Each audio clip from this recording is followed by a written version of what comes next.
how to fix DeepSeek AI verification code not working. So you might be in the position where you are trying to create an account of DeepSeek, but you are not being able to receive the verification code on your email address. Then in this case, what you want to do is, first of all, check the server of DeepSeek AI. Sometimes the server of DeepSeek AI must be down. In that case, all you want to do is wait for some time to get server to be fixed. The next you can try doing is head over to your app store. Here in the search bar, search for VPN. You can select any of the preferred VPN. Install this application on your device and then open it. Once you have opened VPN, you have to try to connect to different server. Try to connect to the fastest server. Once you have connected to the different server, it should fix the issue that you have been facing.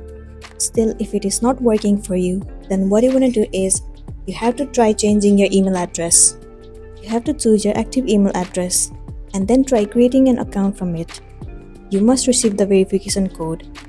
If it is still not working, then what you want to do is, you have to try refreshing the site of DeepSeek AI.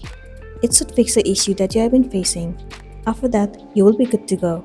So that's all for today, and this is simply how you can fix verification code not receiving on DeepSeek AI. Make sure to smash the like button and consider subscribing to our channel. We'll see you in the next one.